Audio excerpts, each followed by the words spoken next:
Thank you all so much for taking the time out of your Friday afternoon to come to this. We know all the teachers, all the parents and students are all super busy. My name is Shiva Kansagara. I'm a junior at CCA and I'm head of social media and graphic design for Diversify Our Narrative SDUHSD. As I stated previously, it shows how to change your name on the screen. So go ahead and do that. And then as Francis mentioned, this will be recorded. So if you want to keep your cameras on or off, you can do whatever makes you comfortable. I'll now pass it on to Ella, who will explain how the Q&A will work. Yeah, so we have a couple of wonderful speakers that Francis will soon kind of introduce. But at the end of each of their presentations, there'll be like a pretty short 5-minute or so Q&A session. So at that time, I'll sort of intervene. Anyone can put their questions into the chat and I'll read them out for you. Or if you'd like to ask them directly yourself, you can unmic and our speakers will answer it. So yeah.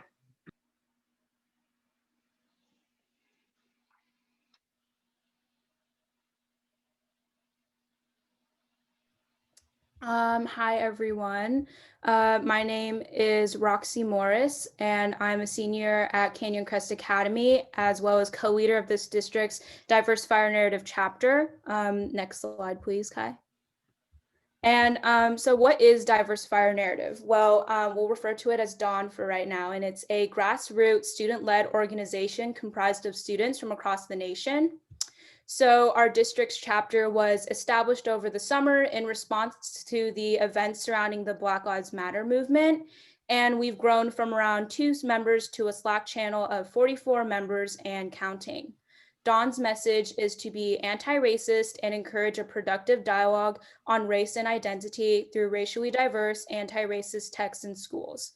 We strive to fulfill this mission in SDUHSD by meeting with school administration to pass our DAWN proposal, which is to have text by authors of color in all English and literature classes.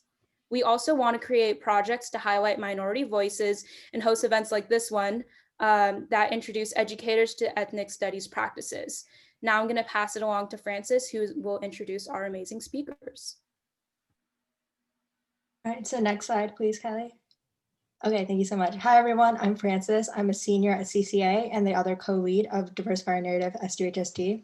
And I'll just briefly introduce our 4 amazing speakers for today. So please take the time to read through their bios so you can learn about their many accomplishments. So we have Dr. Tricia Gallagher-Geurtsen, who is an instructor at UCSD and holds leadership positions in multiple committees whose missions are focused on implementing ethnic studies into our schools, such as the California chapter of the National Association for Multicultural Education. She currently conducts research with minoritized students. Frank Perez researches the sociology of education, critical race theory, and qualitative methodologies in education. His research has been published in the Journal of Latinos in Education, and he's currently finishing his PhD in ethnic studies at UC Riverside. Next slide, please, Kylie. Okay, perfect, thank you. And last but not least, we have 2 members from Dawn's national team. So Carlene Sanchez is a 2nd year at Stanford University and a member of Dawn's National Curriculum Council. Ariana Kretz is a 1st year at UC Berkeley and co-chair of the Curriculum and Allyship Council. They work alongside educators to create professional development and curriculum resources for teachers that are focused on anti-racist teaching practices. And Carlene and Ariana will be starting our webinar off today. Hello, everybody. Carlene and I are so excited to be here with all of you today. We want to start by talking about how you can utilize community building as a tool to combat racism, because oftentimes white supremacy and racism is founded on principles that divide communities from each other, and community building is a really important step towards healing the trauma that is done by white supremacy and racism. Next slide, please. So we're going to start with norms, which is one of the best ways to build community for your students. And for our purposes, we define norms as a set of community values that a group collectively decides to uphold together.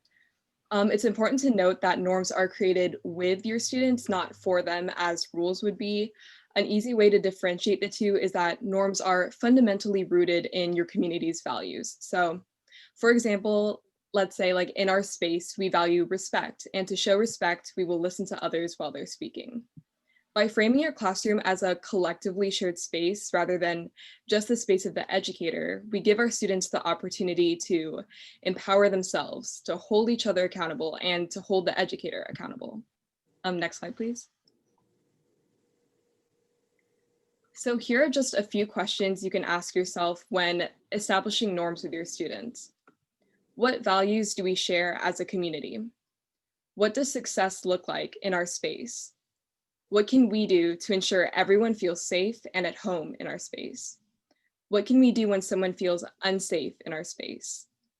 These questions can really help you develop your classroom community and make sure that it's built upon a feeling of mutual trust, growth, and understanding. Next slide. So a second technique that you can utilize to build community with your students is community circles. Next slide.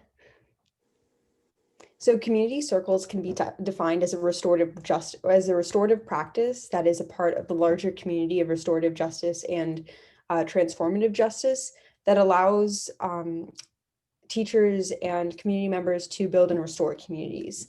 They allow everyone within the community to speak vulnerably and feel heard and connect authentically in a more personal way rather than just simply an academic way. Next slide. So holding community circles is pretty self-explanatory. They're exactly what they sound like. You would have all of your students sit in a circle, either on the floor or in desks, and then you would introduce a talking piece into the circle. So a talking piece is an object that has meaningful significance to you. So for example, I'm going to show you an example of a talking piece that I might use. So this is a painting. Hopefully you can see it with my Zoom. No, you can't. Well, it's a painting of a house. And I got it as a gift from one of my friends in theater after we had both been casted in a play where neither of our characters had a house on stage, but we really wanted one because other characters did. So as a gift, she painted me a little house that she imagined we would have had on stage.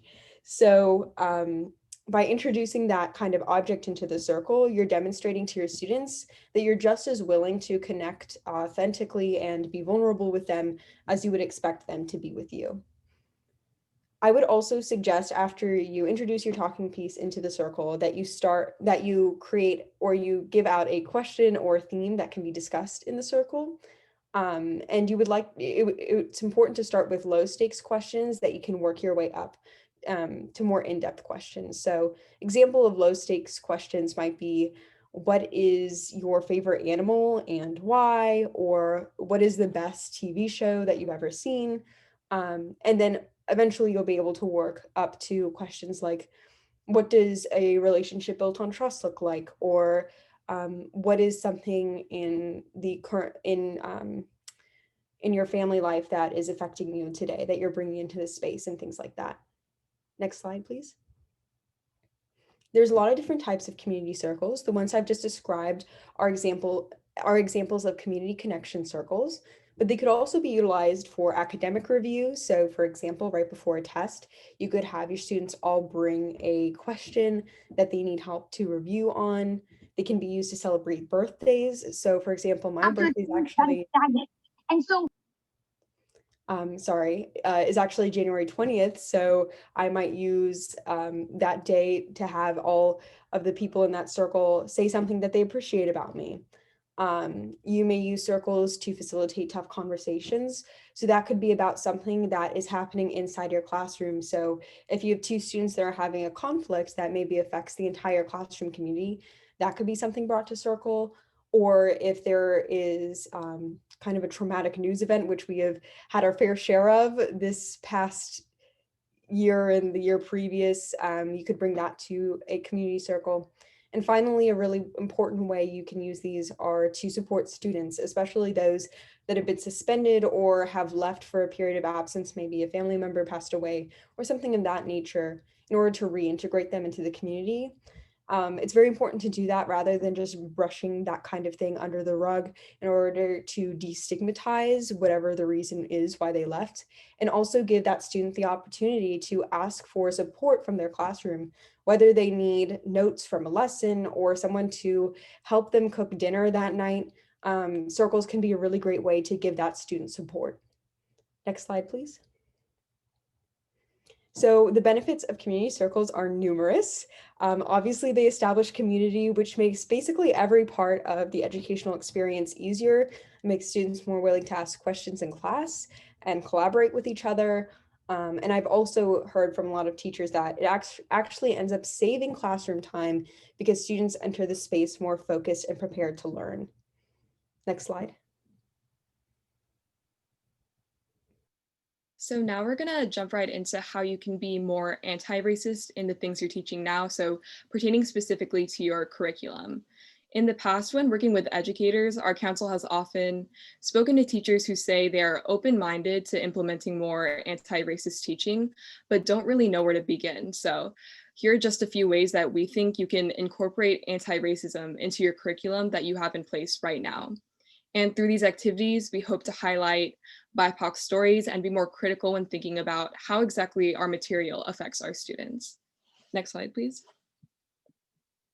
So our first example is an activity we like to call Who Did It First?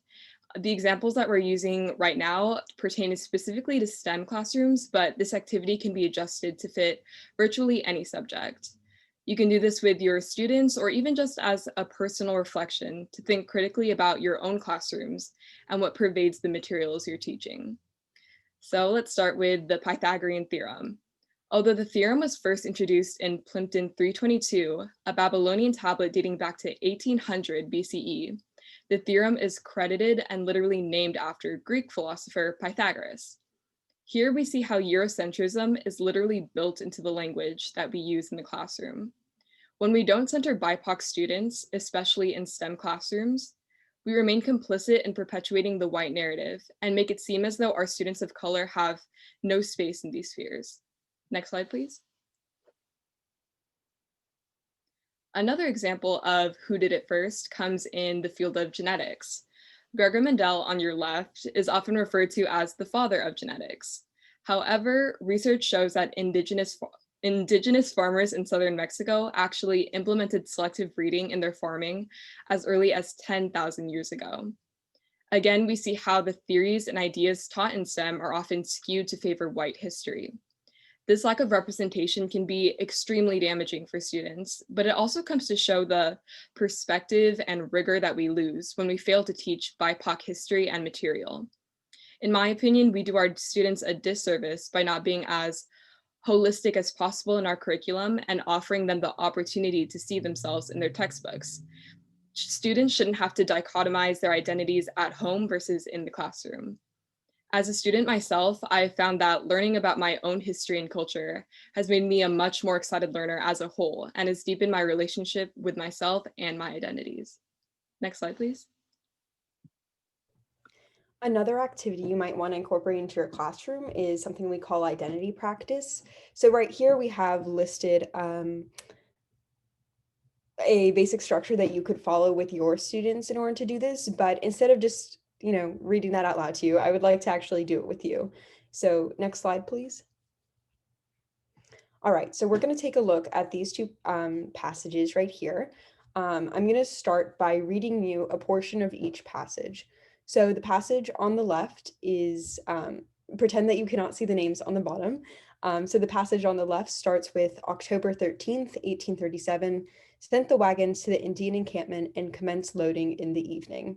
October 14th, 1837, completed loading the wagons and crossed the Hiawassee River at Calhoun and camped at 5:00 p.m. So I'll give you a second. You can either put in the chat or just think to yourself, what do you notice about that passage? Is there anything distinctive about it? And then I'm going to go ahead and read a portion of the second passage. Okay. When the events with Never No More to Live in the East had taken place, she too remembered that she had left her home, and with shattered happiness, she carried a small bundle of her few belongings, and reopening and retying her pitiful bundle, she began a sad song, which was later taken up by others on board the ship at the time of the wreck, and the words of her song were, I have no more land, I am driven away from home, driven up the red waters, let us all go, let us all die together, and somewhere upon the banks we will be there. And go ahead and write out some things that you notice about that second passage as well. So for the first passage, I'm seeing adjectives like vague, we don't know what was loaded into wagons, we don't know who's speaking, not much emotion, more factual. Whereas the second one, we're seeing empathy, a human story. Great, these are great descriptors. First is banal, the second emotional, human. Second passage, more emotional, shows the human side. Great, those are all great examples. So does anyone have an idea? These passages are actually about the same event. Does anyone have an idea what that event might be? Trail of Tears, perfect, exactly. Thank you, Tori. So now at this point, if I could, I would be revealing the names of each person, the authors of each passage. So on the left, we have a B.B. Cannon Journal of Occurrences with a Party of Cherokee Immigrants from 1837. And on the right, we have a passage by Elise Edwards from 1937. So that's actually a piece of oral history that's written down, and she's a Native American woman. So just based on that information, what are some differences between the authors that you might guess in their identities? It might be their ethnicity, their gender, the time that they even existed within, their position within society, what job they had. Any differences that you might be able to tell from those two author names?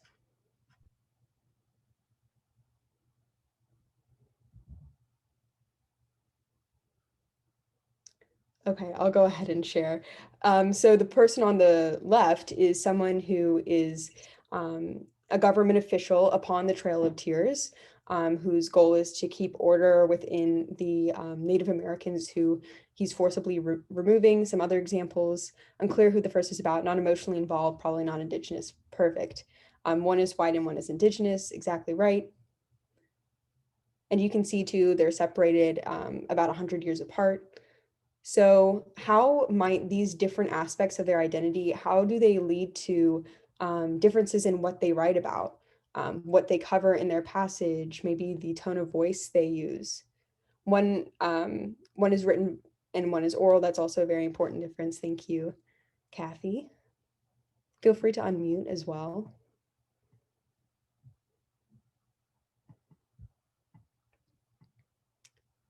One is easier to receive. Great. So, and then linking back to some of the earlier things we're seeing, there's definitely a more, sorry, did someone want to speak? Okay. So the second one is much more emotional. We see that there is a deep personal connection to this event that's happened, whereas the first one is much more categorical, factual, and reveals to us that this person probably doesn't have much emotion attached to the event at hand. And then these last couple comments, the left is transactional and uses ethnocentric names for locations. Oh, Eurocentric. And then adding on to Kathy, some may say that since the Elise Edwards passage is less valid due to it being written later, I think with this specific example, it's important to validate oral history and it's passed down as it's passed down. And then more than just what is expressed in the second, reaction synthesis of the event with impact. Perfect. So next slide, please. These are some guiding questions that I used kind of for this passage today and you could use with your students. But just to wrap this conversation up, thank you to all those who participated. Identity practice is a really important way to give students the ability to critically think about how their own identity and other people's identity can influence what they write or create in general. It can be used for data, for statistical information, for passages, for literature. Pretty much anything that is written and created by a human will have bias because of that person's identity. So this is a really great way to teach kids not only to be anti-racist in the classroom and learn about how identity might skew history or other disciplines that they're learning about, but also help them be anti-racist and critical thinkers within their day-to-day life. Next slide. So just to give you some main takeaways from everything we've covered so far, Community building is an essential part of anti-racist teaching. Norms and community circles are just two tools you can use to start building an anti-racist community in your classroom. And Who Did It First and Identity Practice are really effective activities that you can give students to help them develop a fuller lens of the world around us. Okay, awesome. Thank you guys so much. If anyone has any questions, we'll be taking like roughly the next 4 minutes or so for questions for Ariana or Carlene. So feel free to put something in the chat or on mic.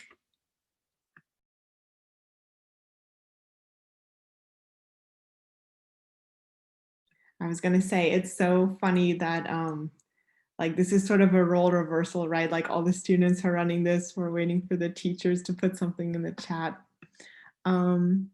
Okay, yeah, so Haley McKenzie from LCC asked for tips for running community circles with large classes. Yeah, that's a great question.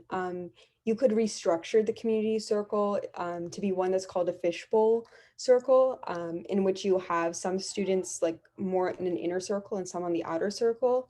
And those on the outer circle, their job for the day is to listen and just notice things, whereas the people in the inner part of the circle are the ones having the conversation. And then you can switch that in and out throughout your week. But if you do really want all of your students participating at one time, I would suggest like you could either start, especially starting with questions that might have one word answers, like what is one word that can describe your winter break today? Or something like that. You could ask like yes or no questions as well. Yeah, I think those are some. And then this next question, do you have tips for running community circles digitally? I would say, especially in the beginning, don't try to force anyone to participate in the circle. It's in person as well, but I think especially on Zoom, don't make that mandatory. It should be something that's really just fun for students. And it can be done pretty much the same. Of course, you're not going to be in an actual circle. You could do it you could call the students out in alphabetical order so they also know when their turn is coming up. And again, you could also have students who are not comfortable unmuting themselves put their answer in the chat.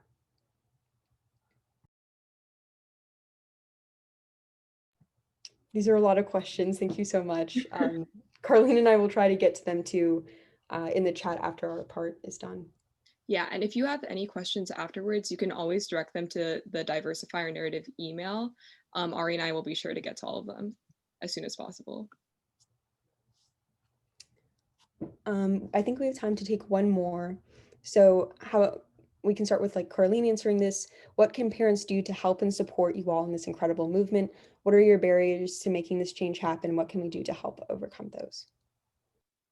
Honestly, I think by virtue of just being at this webinar, you're already taking that first step to really helping our movement move along, but also just providing the resources for your students and your children to really like be able to critically analyze the world around them. I know growing up, just hearing from my parents, like their own experiences from growing up in the Philippines really gave me the perspective I needed to look at my own life and see what I could change in the community that I'm in now. So just being really open about what you've been through, I think is really helpful. I think vulnerability is a huge tool in terms of like connecting with your students and helping them analyze the world around them more critically.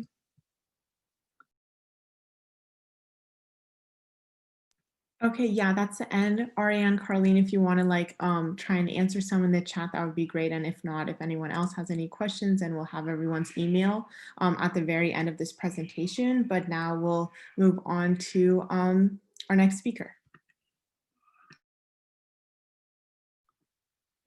Well, good afternoon, everyone. I'm Tricia Gallagher-Geurtsen, and I'm a lecturer at UCSD. I'm super happy to be here, and I just am really impressed by those of you who are teachers, you're students. I'm sure many of you who are here have these amazing leaders as students, and what an amazing job that you all have done, and I thank you for inviting me to be a part of this.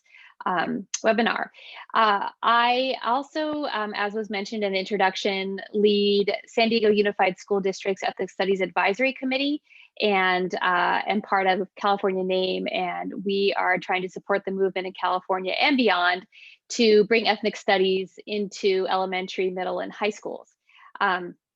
So I'm very involved in that work, and I truly believe that ethnic studies is the panacea to the pandemic of racism, starting with our youngest children and helping them understand white supremacy and how important it is to hear first-person narratives of people of color and to critically analyze what we're taught and how we're taught and to bring in more voices. And as you say, diversify our narrative. So thank you for having me. Next slide. So I was asked to come and tell you what ethnic studies is, but I think what I need to do, because it's pretty complex, is have you sort of figure that out. But before I do that, I'd like to give you just a very brief sort of cherry-picked history of ethnic studies for those of you who may not be so familiar with it. So ethnic studies really began at the university level. You know, if you went to college, you probably had an ethnic studies department in your university, but that was hard won, and that began in 1968, 1969, up in San Francisco, at San Francisco State, and then later at Berkeley, where the group called the Third World Liberation Front, and later with the Native American representation, had one of the longest lasting strikes to bring ethnic studies into their universities, to ensure they had ethnic studies courses, because they weren't hearing the stories of people of color, of BIPOC, which is, if you don't know, Black, Indigenous people of color, is the term that we're using right now.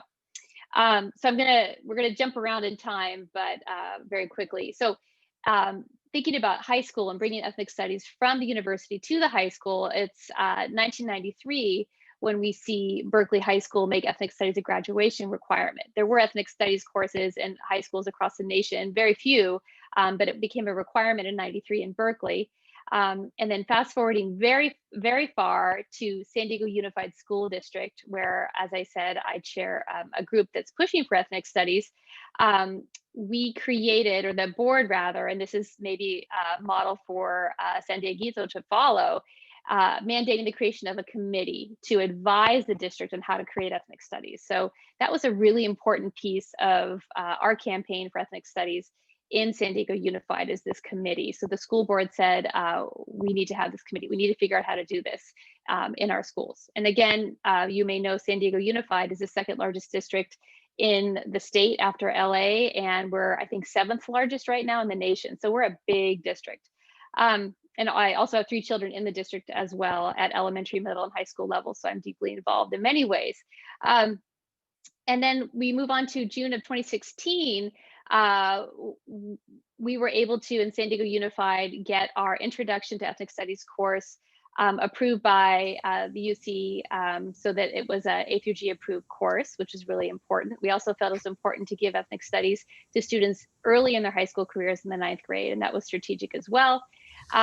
In 2016, looking at the state level, AB 2016 passed that mandated the Instructional Quality Commission write a model curriculum. And if you've been following that, that is still happening. The state is working on writing a model curriculum, not a curriculum you have to teach, but an example curriculum. And as you might imagine, at the state level, there are a lot of voices. And so there is criticism that the current draft of the curriculum is watered down. So that's something to think about when it does get published, is this really ethnic studies? And then April 2019, back to the San Diego Unified School Board, we were able to get the school board to make one ethnic studies course a graduation requirement. So beginning this year's freshman class will have to take one ethnic studies course to graduate if they're in San Diego Unified School District. So that was a big win. And then back to the state level in 2020, the CSU system, California State University system, was able to pass a law that says that students have to take a course in the CSU. There are some issues with that too, but I won't get into it. And then moving back to thinking about our school district here in San Diego Unified, we were able to get board funding to hire basically 6 teachers to lead the ethnic studies effort, to get our teachers trained, to explain what ethnic studies is, to write curriculum, to procure curriculum, to get into the classroom to help you learn how to teach ethnic studies. Also, the entire school district, because of COVID, underwent a 90-minute webinar introduction to ethnic studies, saying this is coming. This is sort of the biggest push right now in San Diego Unified is ethnic studies. You ask any school board member and they will tell you that. And then most recently in September 2020, Governor Newsom vetoed AB 331, which have made ethnic studies a graduation requirement in all public schools in California. And there's a whole other story behind that too. So moving to the next slide, just to give you a little bit of background.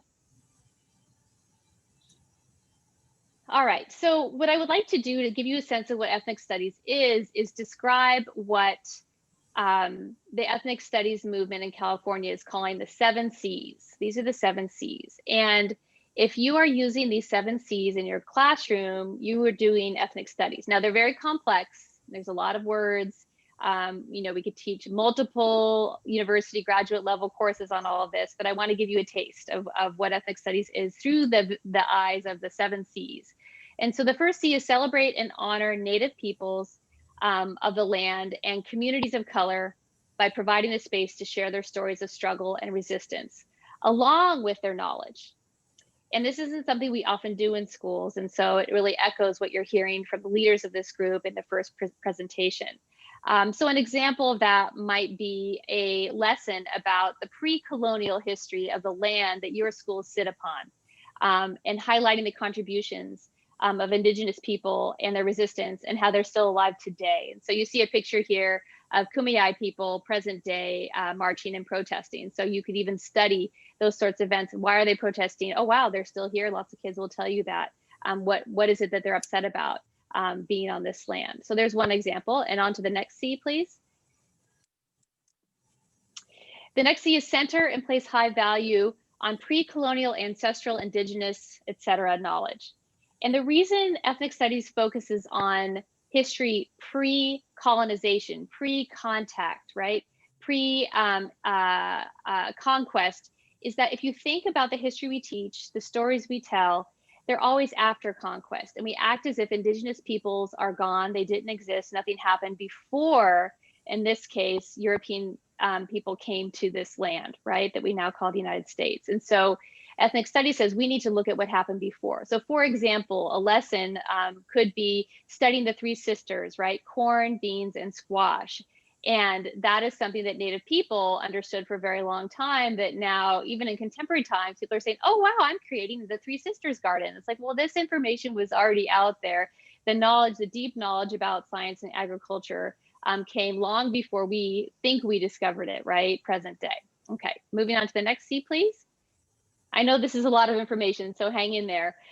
So then the next is to critique empire, white supremacy, anti-Blackness, anti-indigeneity, racism, patriarchy, cis-heteropatriarchy, capitalism, ableism, anthropocentrism, and other forms of power and oppression at the intersections of our society. I know that's a lot, and those are probably new words for some people, but the idea is to really deeply consider how we've structured our society to favor white people, right? That's what white supremacy is. The idea, you might think tiki torches, but the idea is that without recognizing it, many of us have normalized the idea that if you have white skin, somehow you're better.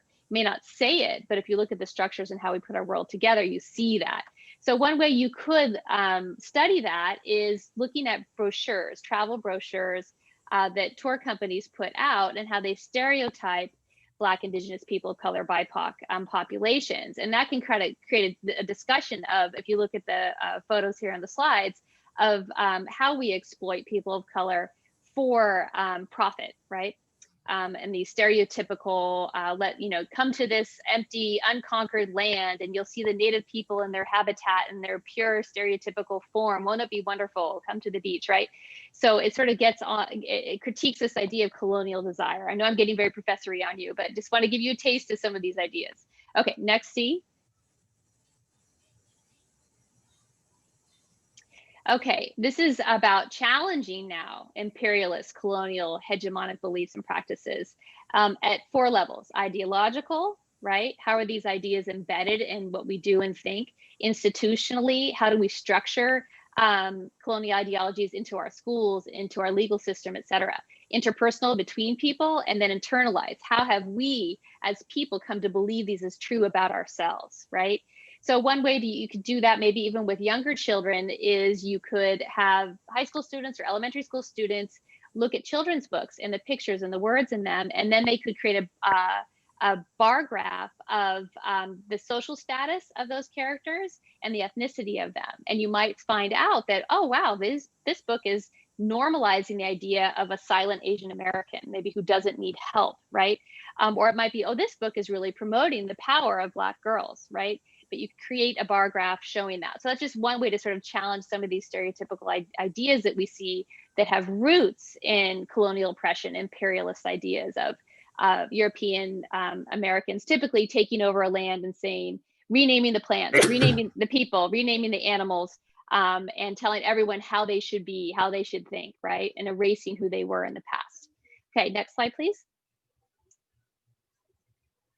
Thank you. The next C is connecting ourselves to the past and contemporary resistance movements. So this isn't just about, okay, what were the problems of the past? What are the ways that we've ignored different groups of people? It's about, well, how have people resisted this, right? So one way you can look at that is to think about redlining. For those of you who aren't familiar with it, is the government and banking practice of sort of designating certain neighborhoods as desirable and others are less desirable, and then only giving loans to certain people in certain neighborhoods. And these lines were drawn in arbitrary sorts of ways you can look at historical documents that were very racist and classist. And there's a current, I can send you the link if you're interested, you can email me later, study that shows that places that were redlined as undesirable neighborhoods actually have higher caseloads of COVID right now, that there's a direct legacy to these sort of hegemonic colonial injustices. I'm not giving you a loan because you're a person of color in an area we've decided is less desirable, therefore you can't build wealth by buying a home. Now you see all the way in 2021, there's more cases of COVID in those redline neighborhoods. So you can take it to the present. So making that connection is really important. All right, next C, we're almost done, hang in there. Okay, conceptualize, imagine, build new possibilities for post-imperial life, right? And so the example would be this group, right? The Dawn group, you know, it's a group of allies and co-conspirators of different backgrounds who are saying, hey, we need to do this, right? Here's a picture of, I believe, your students advocating for you as teachers, saying you shouldn't have to come to school and put your life at risk. You are an essential worker, right? Which is parallel to the fight for essential workers who are largely lower income people of color who are forced to put their lives on the line, right? To feed us, to take care of us, to work in the fields. All right, next slide. And then finally, cultivate empathy, community actualization, cultural perpetuity, self-worth, self-determination, and well-being of everyone, especially Native people and people of color. And we're focusing on these groups because these are the groups that haven't been heard, haven't been listened to, or at the back of the line, right? So an example up near where your district is the Encinitas for Equality group that came up with a group of small business owners of color working together to support each other during this time to ensure that they can keep their business going. So there's an example of sort of cultivating that. So your students could study projects like that, support projects like that, that support communities of color in self-worth, actualization, economic power, etc. Okay, next slide. So those are the 7 C's of ethnic studies. If you're doing those things, you're doing ethnic studies, right? So what I'd like to do is kind of see where you are from the little pieces. I know I gave you a potpourri of different ideas of what you think ethnic studies might be. And so I'm going to ask that Serena put in the chat a link to the Jamboard. And what you can do is you can click on that link, pop over there, and just put a word or 2 words, or maybe you have something really powerful you want to say about what ethnic studies is to you. And just write down those ideas. You know, what do you think ethnic studies is? And if you could go to the link, Kylie, so that everybody can see what it looks like. And I'll give you about 2 minutes just to throw some ideas down. You'll get to see what other people do. What you do is you click on the Post-it note on the left, and that creates a Post-it, and yeah, and then you can just type in some of the ideas you have. You can move it around. So we're getting to see perspective and equity. Anti-capitalist could be, yep. It's fine, everyone's getting used to this. You can draw, that's fine with me. Celebrating diversity, introducing new perspectives, good. And just as your ideas are, you're writing your ideas down, I wanna talk about the difference between equity and equality, right? you can't have equality until you have equity. So equity is a precondition for equality, right? So you've all seen the picture of maybe of children trying to see a baseball game and the fence is crooked, and some kids have a box to look over and others don't, right? We have to make sure everybody can participate. We have to give people what they need in education, and that means different things for different people. We can't give everybody the same thing. So you can't have equality until you have equity, right? So ethnic studies really is about equity, powerful, true awareness, acknowledgement, study, respect for the wisdom and achievements of world cultures, increasing exposure, combating white supremacy. Excellent. Okay, great. What's my time here? Can someone let me know? I didn't time it myself. I'm hoping I'm okay. You got about Ella? 5 minutes left, Okay, great. including Q&A. Okay, great. So really nice job. If you could go back to my slides, Kylie, and I hope that this has sort of helped you wrap your head around, especially I was thinking about a teacher audience of different lessons, things you could do that bring in ethnic studies. But I want to mention two things that ethnic studies absolutely has to be. It is first and foremost anti-racist. If the work you're doing is not actively combating racism, it is not ethnic studies. It is absolutely not. And then ethnic studies focuses on four main groups: Black, Latinx, Native American, and Asian Pacific Islander. Those are the four groups. If you're not focused on those four groups, it's also not ethnic studies. So those are two things I would say for sure, that ethnic studies has to be anti-racist and focused on four groups. And there is controversy about who falls into those four groups. I'm part of a group that is actually writing a model curriculum. They're actually some of the original authors of the model curriculum who are writing the liberated ethnic studies model curriculum. As I mentioned, the model curriculum being written by the state of California, although there's some really good stuff in there, has been watered down because of a lot of fighting, a lot of misunderstanding what ethnic studies is. Liberated group is writing curriculum, and they are professors of ethnic studies. They really know their field. So be looking for that. It'll be out there. If you're interested in having the liberated group, come and talk to your teachers and train them. We have institutes, so you can contact me if you're interested in learning more about the ethics studies that curriculum that we're writing. So if we want to go to my last slide, you can see my email address. Feel free to reach out with any questions that you might have, or if you have interested in getting some training. And I guess we'll just open up for however many minutes we have left for questions.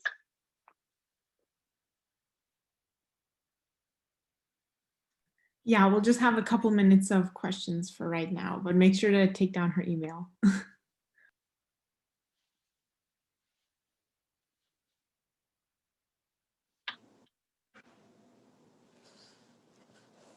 Hi, so this is Rachel McHale. I'm a parent of a student at CCA, and also I'm in the Encinitas for Equality group.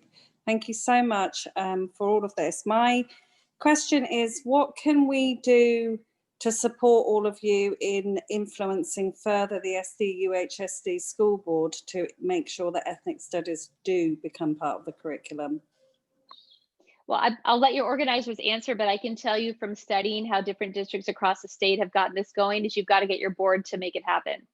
And the Ethnic Studies Now website, if you go to Ethnic Studies Now, they have petitions you can see they've used for other school districts, you know, meeting with your school board members. I think one of the most powerful things to do with school board members who really don't know a lot about this, because most people don't know a lot about this, and that's okay because we're learning, is that when students take one ethnic studies class, you see GPA go. There's really powerful research, and I think our next presenter is going to talk about that.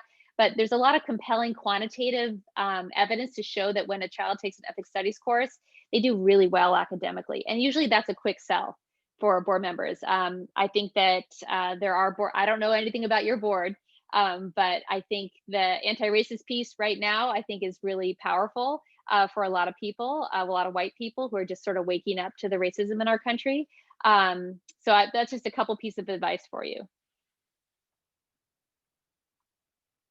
Ella, if you didn't see, there's some questions coming in from the chat.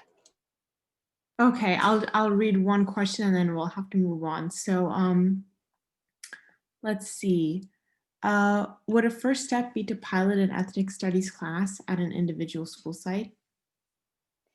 I would say that that's definitely a piece of the puzzle. I think you hit while the iron is hot, and I would do more than one thing at once, right? You can walk and chew gum at the same time. I would try to pilot a course. Don't reinvent the wheel. Borrow our course here at San Diego Unified. We're happy. I know that the teachers who wrote the course would be happy to share it with you. And then I would meet with board members. I would brush up on the research I need to know. Definitely go to ethics studies now. The research is sitting there in a tab, and you can just grab it. You don't have to do all this work yourself. And what is the approval process for such a curricula? The approval process for a curriculum depends on the school district. The UC system has a portal. You sort of just enter the course into it. El Rancho Unified, that's in LA, they actually just got all their teachers together who wanted to write a course, and they spent 3 different weekends writing their courses, and the district helped them put it into the portal and get them approved. And they have almost every class they have: English, they have ethno math, ethno art, ethnic studies and history. It's everywhere in their district. So it's not as hard as you might think. What a cute baby. Also, can I just interject that the San Diego County Office of Education has an ethnic studies network that teachers get together and meet monthly. And, it's really what it is. It's networking with other teachers who are doing the same work. It's very helpful. Nice. Okay, thank you for your questions, everyone. Thank you. We're going to move on to our last presenter now. All right. Hello, everyone. My name is Frank Perez. I'm a instructor at Cal State San Marcos and a doctoral student at UCR. I want to kind of piggyback a lot on what Dr. Gallagher-Geurtsen has mentioned. A couple things that I want to maybe front load this before I get into the meat of this presentation is a couple steps you can take. So one, I echo the fact that if you can get school board buy-in on this, that's probably the biggest piece. Every school district in California that has been able to successfully implement a robust ethnic studies program, not just like a singular one, has had, really, strong support from their school board. I'll talk about this a little bit later in some of the work, but the other thing to do too is you as parents have a lot of power. And in thinking about the student organizers that are here, in addition to yourselves that are also supporting them, be noisy. Noise is what's going to get change here. And the one experience that I've had really flipping a district was presenting at a school district that I work with now as a consultant. And between myself as the kind of academic expert, a teacher who was already teaching an existing course with his students and parent support, that was an immediate flip. They had I would say 4-1 opposition to it that turned into a 4-1 approval. So, I mean, there's a really big way to do this. And the biggest piece of it is going to come from you all, the community, right? And that, again, is indicative of the ethnic studies movement itself, right? Is that we're thinking about what these classes are, what do we need to do the existing curriculum that is already problematic, and how do we extend, or how do we include more diverse voices in this, not only to have this be a part of what students are learning, but also, to make these kind of impactful and transformative changes in your district. So I'm going to talk about my dissertation project, which is going to give a lot of applied and firsthand kind of understandings of what these courses do. And I again, thank Dr. Gallagher-Geurtsen for really getting into the meat of what ethnic studies is, because it is, not something that's, epiphenomenal, that this has been a historic struggle for education for the past, actually literally since the inception of public education, since, Lincoln really envisioned, a public school and a land grant kind of system beyond, the kind of schoolhouse or the farmhouse schoolhouse kind of framework. We've been working on trying to have a more, equalizing, equitable education, as Horace Mann and Dewey kind of thought of in the early inceptions of this. And we're still, dealing with this despite the fact of all of the other isms that are going on and the current pandemic moment. So go ahead and go to the next slide, please. So just to give a kind of background, the conundrum that we face is that, you know, we've had really unequal schools, and they are still unequal to this day, right? I've given some pictures and examples here. So we have a Mexican school in New Mexico, the Carlisle Indian School in California. You have a Black segregated school in the Chicago area, and in the bottom right, you have a Chinese school that was in Mississippi. Every single ethnic group in the United States has faced segregated education, and still overwhelmingly faces that today. And even if we untangle model minority myths, many of the schools that all students of color attend throughout California have done a lot of work to really inhibit their not only socioeconomic success, but just their holistic education, right? And that's been a big part of what the previous presenter kind of mentioned. I've given some kind of general characteristics of what these schools look like, right? They're crammed classes, lack resources, understaffed. In terms of Mexican, Native, and Asian schools, they follow the same separate but equal philosophy. But one thing that was unique to these schools, and I wouldn't say unique because this is also true of Black schools as well, it's just the historic legacy of slavery had already Americanized them by force, is that in those other schools, as a part of a colonial practice, was trying to reinforce this idea of English speaking and shaming home cultures, right? We wanted all students to be ubiquitously American, and despite, you know, ethnic differences, we wanted those folks to be that. And even going back to the idea of the Pledge of Allegiance, right? Students start the day with the Pledge of Allegiance rather than a land recognition, right? We all sit on stolen and colonized native lands. That's not a part of the way the students start their day. They actually start the day by inculcating themselves within the American narrative, right? And so that's an easy way we can even think about reframing just one practice in schools, despite the fact that there are a variety of things that we can kind of think through and start to retool, right? Next slide, please. So what this looks like today is, you know, a public school system and a public education system that has been horribly defunded. We've seen this ongoing, in spite of the COVID moment, when you would think that, you know, we'd want to double down in education at all levels, we're still cutting back, right? We've had college enrollment go down. You know, schools are losing seats. You know, we've had a lot of tech issues, all of that kind of compounded together. And at the same time, right, this is happening, you know, California in of itself has kind of a D rating in terms of national statistics for per pupil funding. We have deprioritized education spending overwhelmingly. So even within the district, right, like we're still dealing with just the funding element of it, which is impacting so many other problems, right? Next slide. And so what this is translated into is a very leaky pipeline, right? So education pipeline, for those that aren't familiar, is a kind of nifty quantifiable term to understand where students are going by the time they start elementary to college. So on the left, you can see a breakdown. This is presented by the Chicano Studies Research Collective at UCLA. And they took per 100 students in each of these categories, right? They follow them down to high school, bachelor's degree, graduate degree, and doctorate, right? So for Latino and Latina students like myself, for every 100 students, only 60 to 63% of them will graduate. Of those folks, only 13 to 11 will get a bachelor's degree, 4 to 3 of them will get a graduate degree, and less than 1% will get a doctorate. So to think about it in a more normalized term, it takes about 300 elementary school students to make one of me, which would be a doctoral student and or somebody receiving their doctorate. Okay? And we've seen this, again, this leaky pipeline across the board in terms of major ethnic groups. And part of the reason why is, we have all of those funding disparities, and then we're not doing the extra work of college preparation. So many of our students of color and other marginalized students are getting tracked into what are called open access schools. These as community colleges. If you're familiar with any of the research on them, community colleges are, I don't want to say horrible because I was a community college student myself, and I want to pay homage to the system that helped to train me to be a critical thinker.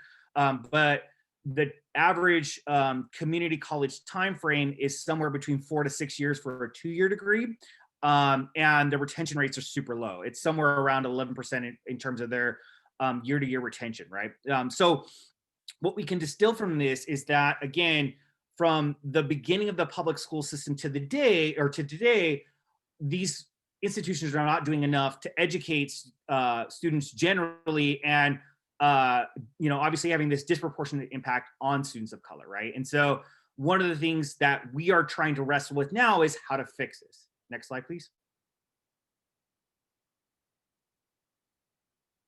So Ethnic Studies IE and the statewide coalition, which is Ethnic Studies Now, reforms in the 2015-16 annum as a part of a larger educational reform movement, right?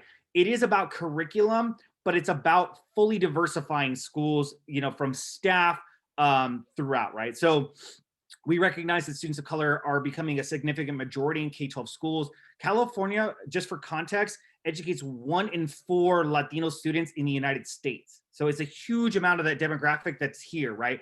I can't speak to all of the diversity within the San Diego area, but the IE, where I've done the majority of my research, there are districts that are literally 95% students of color, right? And 92% Latino. So there's a huge demographic concentration, right? That is what's considered to be hypersegregation, not just like general segregation, which is somewhere between 60 to 80%.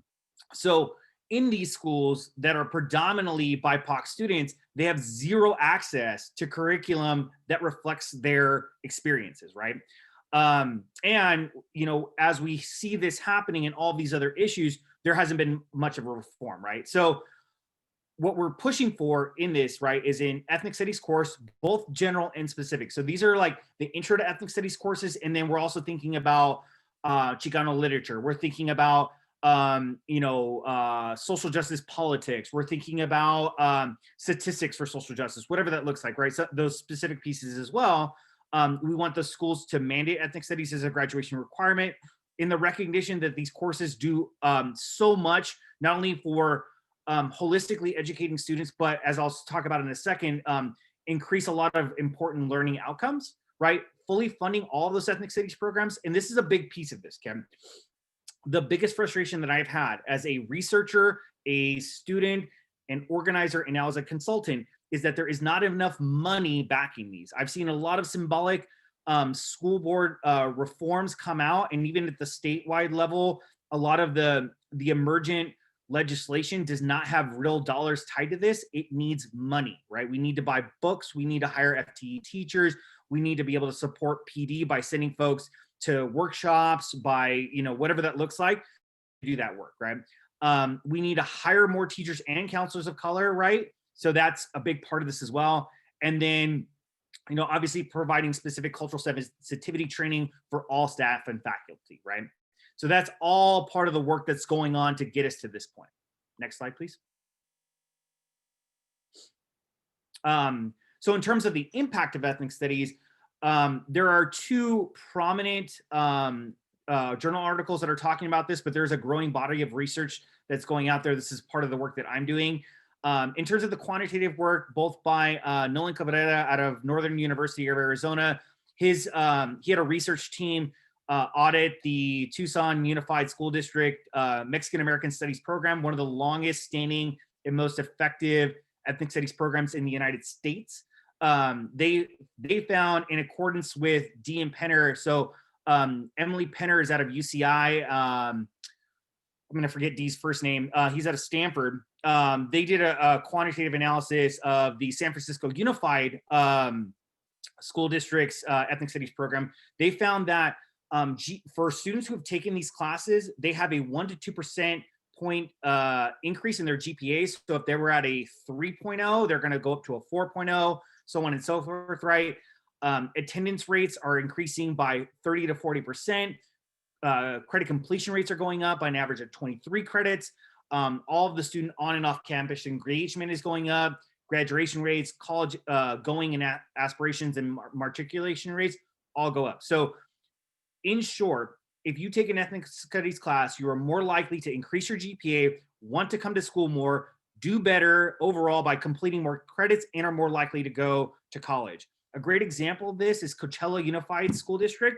So Coachella Valley has a very successful ethnic studies program like the El Rancho. and the LAUSD one. Right now, Coachella Valley, right, which is in the middle of podunk nowhere, has 100%, and I want to stress this, 100% college matriculation rate, not just application, but going to college. And these are 4 years privates, right? All of their students who take their ethnic studies classes go to college, right? So it is the biggest predictor in terms of getting those students into college, despite whatever their socioeconomic status or other circumstances are, okay? So a big part of this is really understanding that ethnic studies will get students not only ready for college, but will actually get them into college, right? Because they're doing a lot of the work. And one of the things that I think is it should be a much more common knowledge piece, but one of the things that we really want to think about here is that when students get a chance to learn about who they are and or their peers, they're much more invested because their narratives, their stories, they're validated, right? They realize that they matter, right? That they're academically significant. And so in that environment, when you feel valued and feel validated, right, you want to be there.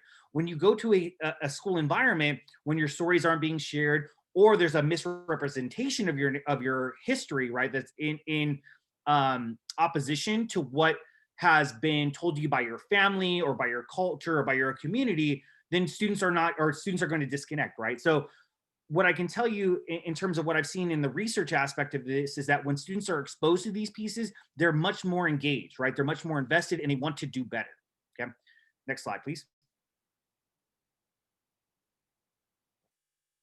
So my research was what's called an educational ethnography. So I spent a year in a school observing multiple sections of a class. I interviewed almost 35 students, both current and former, took a variety of notes. You'll see a lot of other data points here.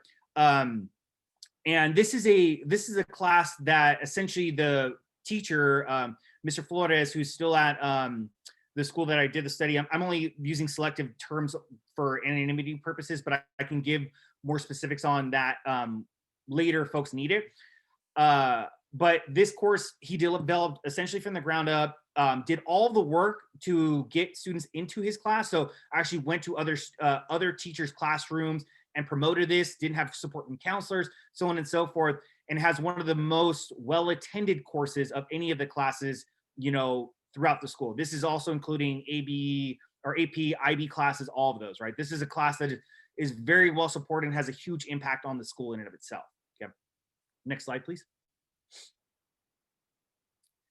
Let's skip that for a second. Sorry, so one more slide. I can talk about my methodology later. So the meat of this, okay. So Mr. Flores does a variety of different projects throughout the semester. I'm going to talk about those and the impact here. The first one you're seeing is one of the very first projects they do in accordance with Hispanic Heritage Month, or what the students aptly called Latino celebrations.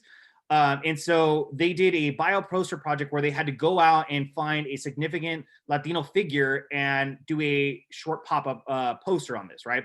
They included a biographical fact, a short quote by them, and pictures here, or a picture of the person that they were honoring. They displayed these through the campus. This was a week-long event. In doing this, I had students from the AP European History course, from US Civics and Government, from a variety of different classes who hadn't even realized that there was a Chicano Studies course on the campus, say, 1, why aren't we doing this? 2, I want to do a project like this. And 3, when can I enroll in Mr. Flores's class? So the students in themselves were able to display these to the campus, get wide recognition, and actually had more student buy-in because they realized that they could do a project that mattered to their community, right? So again, this goes back to this idea of investment. When students are doing stuff that matter to them, that reflect them, they're more invested, and actually other students want to do that work as well. Next slide, please. Here we can see the Shoebox Altars project. So the students every year for Dia de los Muertos make what's called a small nicho, or a small display. And in this, if you're familiar with Dia de los Muertos, oftentimes they do a small altar, which is in celebration of a dead family member or somebody else that has passed. As you can see, this is kind of a widespread project. So the top couple of projects or pictures, you can see students working in the classroom. Other ones, you can see the students displaying their altars throughout the campus. This was very impactful. We actually had 4 other teachers assign this. There were 2 art classes, a geography and an AVID class that all had their students do this. Huge success in terms of creating this big gallery walk in the library. Other teachers actually had their students go and do the gallery walk and write reflective essays on this. So again, it had that big power in terms of not only having students develop really robust projects, having more teachers actually want to do similar projects because they realize how impactful this was for students. And then beyond that, other teachers were still having their students engage with this because they were so impressed by the kind of work that the students within this ethnic studies class or what they were doing. Next slide, please. Oh shoot. Okay. So I want to talk about, or let's skip on a couple more. So I want to make sure I get enough time for Q&A. I can talk about that in a second. Give me one more. Okay. So I'm going to talk about familismo in a second, and I want to talk about academic familismo. So what my work is fleshing out is this idea of familismo. And so familism or familismo is this notion of maintaining and respecting family and making family-minded social and economic decisions that are focusing on family support in face of social changes and hardships. Skip to the next slide, please. I think I have it on here. So what academic familismo is a family-like bond that students forge in these ethnic studies classes by way of sharing their stories. And so what it's doing is it's actually creating this really strong connective tissue between the students and their class, where they're actually really invested in the social well-being of everyone and invested in completing their work, which again goes back to this idea of why students are doing so much better because they're taking these classes. When they realize that they matter in this dynamic as if it was their family, they're making those contributions, which is reframing the entire idea around education, right?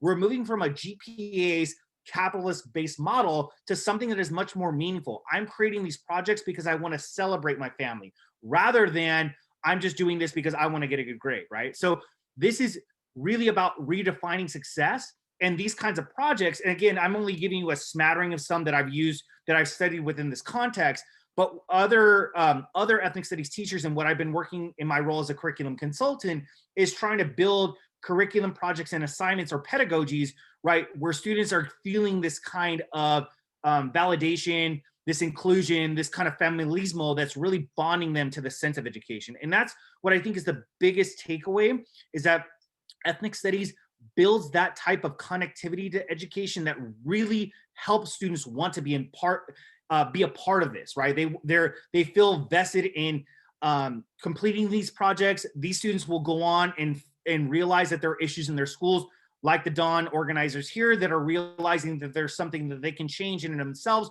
right? And making those types of decisions, making those types of actions, right? So I'll skip on to the last slide, please. So that's my information. I'll take questions in a second. But one of the things that I think is also really key to the organizing work that we can do here in amongst yourselves, and what I've been doing in the Inland Empire, is trying to create spaces where we can have these conversations where teachers, parents, administrators, school board members can talk about what is this, right? What is ethnic studies? What can it do? And then how do we actually take this conversation into practice, right? What can we do to start to draft those school board resolutions, to start to build those curriculums, to start to have those resource sharings for pedagogy and other pieces that, will help move this forward in a productive way. And I'll take questions. I'm sorry for running long. Yeah, so we'll take questions for like maybe the next minute, but we want to be respectful of everyone's time. So we'll let everyone go at 4:15, and then we'll have everyone's contact information on the last slide as well.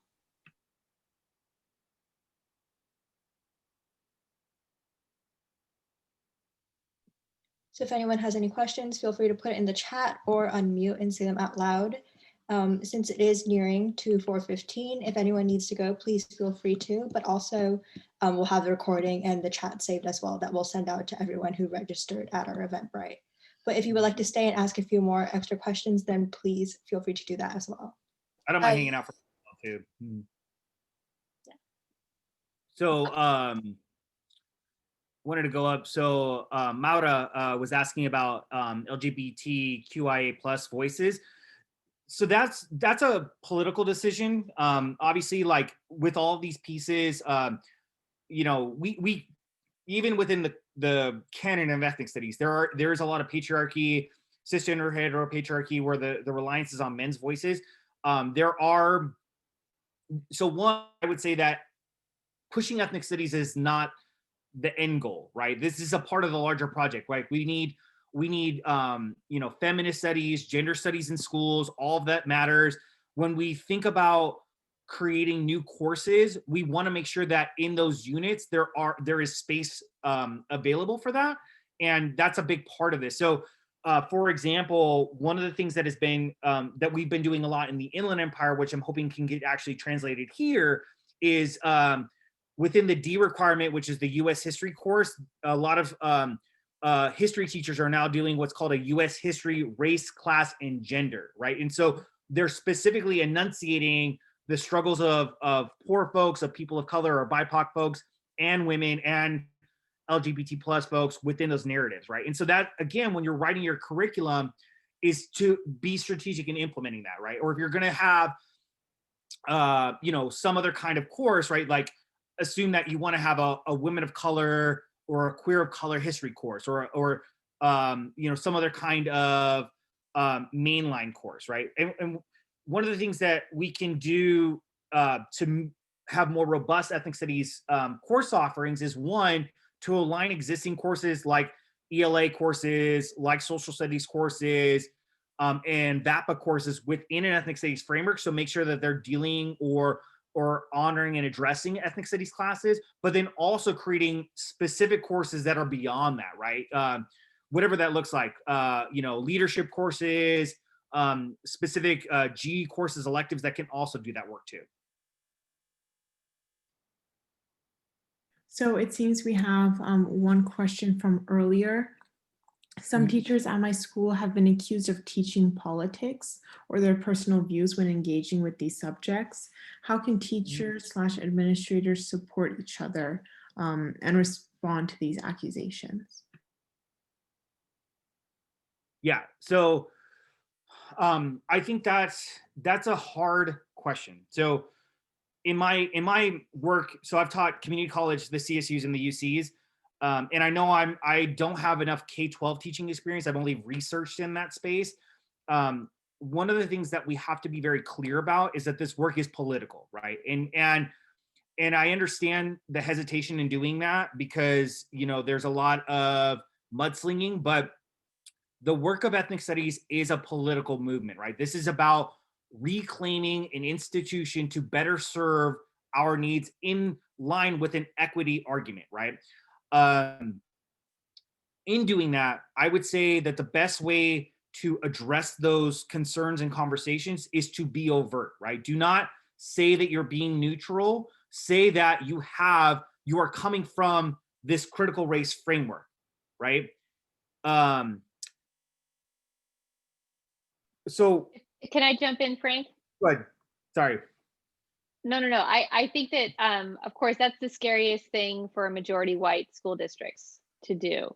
And so I did put, I think Tori brought up the question from before, and I said, you know, being able to say things like, if you don't see race, you can't see racism, and showing statistics. I'm thinking about a white audience, right? Because these are the people who are afraid to look at this.